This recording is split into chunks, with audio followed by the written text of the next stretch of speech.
kita bisa menjual daun jagung yang sudah dikeringkan.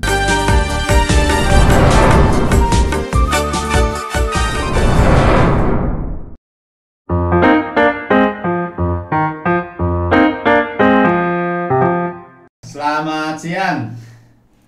Apa kabar? Ya, Siang, Pak Sola. Sehat, Selamat Pak. siang para Om Tani dari Om Tani lagi kedatangan tamu, seluruh sahabat-sahabat Om Tani yang di luar sana.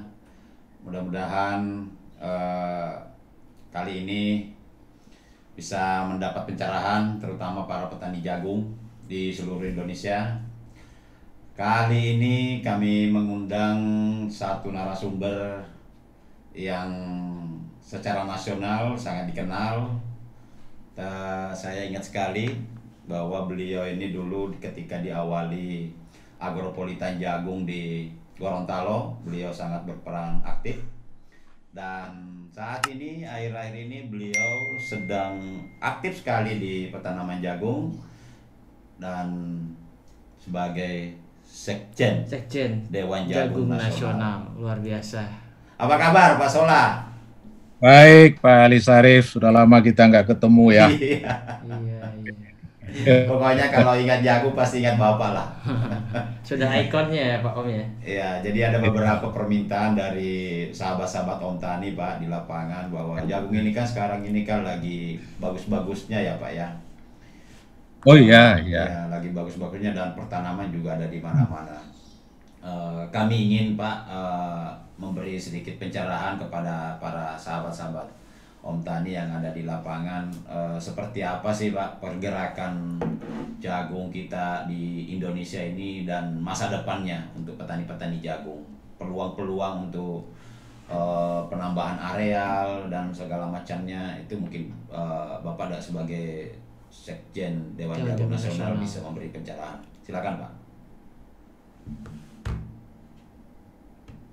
Ya, terima kasih Pak Ali Sarif dengan teman-teman di tim Om Tani serta sahabat petani seluruh Indonesia yang saya cintai. Berbicara jagung ini memang agak berbeda dengan komoditi pangan lainnya. Kenapa? Karena jagung ini boleh dikatakan adalah komoditi ekonomi, bukan komoditi politis. Sehingga harus kita berbicara peluang bisnisnya untuk pengembangan jagung. Nah, kalau berbicara pengembangan peluang bisnis, jagung ini tidak akan ada hentinya. Karena untuk memenuhi kebutuhan dalam negeri saja, kita baru pas-pasan. Belum lagi ada 30 juta ton di sekitar kita yang membutuhkan jagung. Filipina, Malaysia, kemudian juga termasuk Korea. Artinya bagi teman-teman Om Tani, ini adalah peluang bisnis. Peluang yang sangat baik dan kita sudah bantu bagaimana supaya sahabat petani mendapatkan keuntungan yang cukup baik dengan keluarnya Permendak mengatur harga jagung, di mana harga di petani itu minimal 3150, kadar air 17.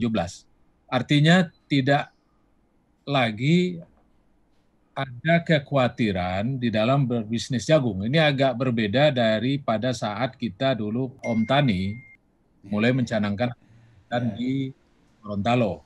Gorontalo kita memulai dengan 300 perak. Iya Pak, benar, 300 rupiah. Sangat ini Pak. Iya, betul. 300. Ya. Kalau sekarang sudah 3.000 berarti sudah berapa kali lipat itu? 10 kali lipat. 1000% ya. 1000% kenaikan. Jadi artinya persen kenaikannya dalam tempo hampir 20 tahun ya. 20 tahun lah Pak, 20 tahun lah kalau ingat dulu ya. Dengan demikian, nah Gorontalo kita mulai dulu 2002 ya. Betul. Dengan harga masih 300 perak. 300 rupiah. Nah, dengan demikian sebenarnya peluang bagi kita kan hanya untuk pakan ternak, tetapi juga untuk pangan dan juga untuk pangan dan juga untuk industri seperti minyak dan sebagainya.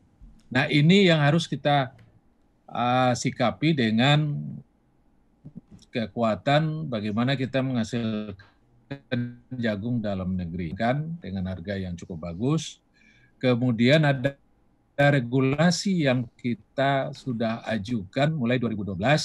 Syukur alhamdulillah pada saat Menteri Pertanian yang lalu, periode yang lalu, dia tetapkan tidak boleh impor jagung. Artinya ini juga bertambah besar peluang bagi petani jagung. Tetapi juga kita harus memperhatikan supaya peternak ayam juga tidak mengalami kerugian. Nah, ini kedua-duanya harus kita jaga. Jadi harga jagung juga kita harus jaga stabil. Kemudian ayam juga harus kita pertahankan supaya harganya juga bagus kan gitu. Nah, ini dua peran yang harus kita lakukan dalam rangka pengembangan jagung di Indonesia. Ini peluang. Dan banyak sekali, kalau kemarin saya sudah kirimkan pohon industri jagung, Iya, betul. tapi ada yang menarik sebenarnya. Tambahan informasi bagi teman-teman Om Tani, kita bisa menjual daun jagung yang sudah dikeringkan, bukan lagi, tapi daun jagung yang dikeringkan dengan dicacah sepanjang 5-7 cm. Dan permintaannya ke Jepang itu 50.000 ton. Itu untuk apa? Apa itu Pak Soleh? Ya, itu digunakan untuk mulsa. Oh. Jadi di daerah-daerah dingin, mulsanya juga tidak bisa pakai plastik untuk pertanaman, karena dia tetap sehingga ditutup dengan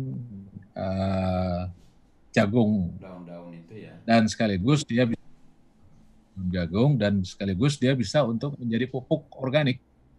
Nah, ini adalah tambahan peluang. Luar biasa. Ya. Tambahan peluang luar biasa, banyak sekali. Jadi sisa-sisa daun nanti jangan lagi dibuang, tetapi kumpulkan untuk kita jual, kita ekspor. Belum lagi nanti tongkol yang sudah menjadi konkop juga Korea juga minta. Jadi banyak sekali. Berbicara jagung ini tidak ada hentinya, karena kita sudah 20 tahun.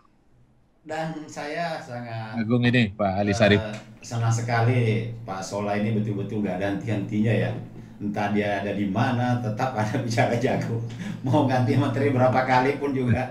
Karena memang udah sudah jiwanya itu sudah di jagung.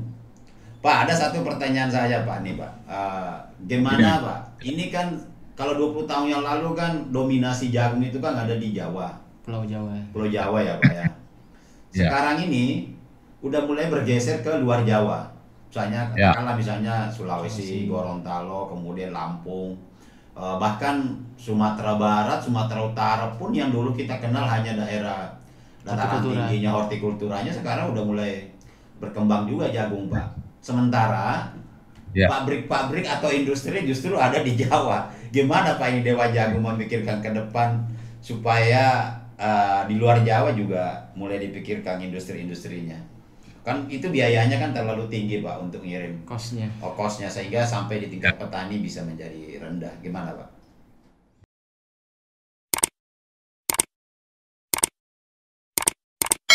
Nonton sampai habis ya. Sampai habis ya. Ya. Jadi gini, sebenarnya di Dewan Jagung mulai dia berdiri, kita sudah membentuk dulu yang disebut dengan Konbel. Jadi Sulawesi menjadi Celebes Konbel, Andalas Konbel di Sumatera, kemudian Borneo Konbel di Kalimantan, dan Java di Jawa, kemudian Nusa Tenggara, Bali, dan Indonesia Timur, Australia Konbel. Jadi sebenarnya secara perencanaan dulu kita sudah membuat suatu perencanaan wilayah pengembangan jagung yang terintegrasi Jadi makanya saya katakan jagung ini tidak hanya untuk pangan, tetapi dipersiapkan untuk industri lain. Industri pakan, industri minyak jagung, industri tepung jagung, dan industri gula jagung. Ini sebenarnya yang kita inginkan. Tapi kan memang perkembangan produksi tidak sebanyak yang kita harapkan. Sehingga waktu kita 2004 sudah berdiri Subah Indah, tapi pasokan jagung kita pada saat itu belum mencukupi untuk memenuhi kebutuhan 1.000 ton per hari kebutuhan pabrik Subah Indah. Nah, memang sekarang dengan masifnya, karena dulu kan Dewan Jagung 2006 mengajukan supaya ada bantuan benih. Oke, betul. Dimulai tahun 2006, sehingga itu dia ke wilayah-wilayah di luar Jawa. Di daerah perkebunan, daerah-daerah yang lahannya tidak dimanfaatkan, sehingga itu bergeser dia. Seperti yang terjadi di Sumbawa, Dompu, itu berkembang dia di sana, kemudian juga di Maluku Utara juga berkembang, Sumatera Barat, dan sebagainya. Nah, inilah yang sebenarnya harus disikapi juga dengan pengembangan peternakan. Jadi karena jagung ini kaitannya adalah dengan peternakan, baik itu unggas maupun ruminansia, harusnya ada dorongan. Nah, saya melihat peluang itu dengan adanya, saya melihat peluang-peluang itu akan bisa nanti. Di mana ada daerah jagung, di sana akan dibangun, ada peluang lagi hanya di 7 region, pabrik yang ada sekarang, tetapi dia akan bisa tersebar nanti. NTT gubernurnya berharap sekali ada pabrik pakan ayam yang dibangun di NTT dengan pengembangan jagung yang disupport. Jadi Dewan Jagung sudah 1 tahun bergerak di NTT dan mudah-mudahan nanti ini akan menjadi kenyataan. Dan dengan demikian sejalan, di samping itu juga pengembangan sapi, karena sisa-sisa batang jagung itu bisa dimanfaatkan untuk makanan ruminansia. Nah, dengan demikian akan seluruh wilayah yang jagung sebagai leadingnya akan berkembang peternakan di daerah tersebut. Ini yang kita harapkan. Jadi memang kalau melihat data yang ada sekarang bergeser dari Jawa,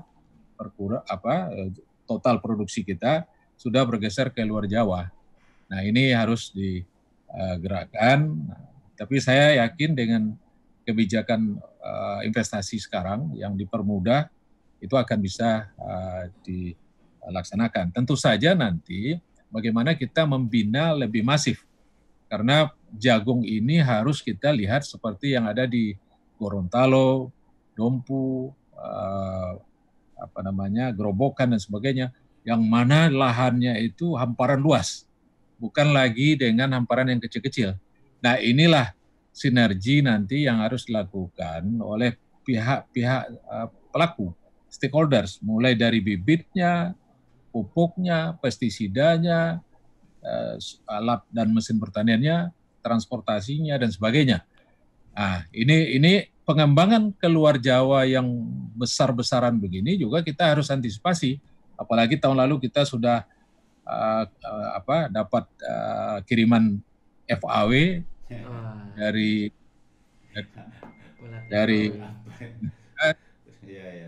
hingga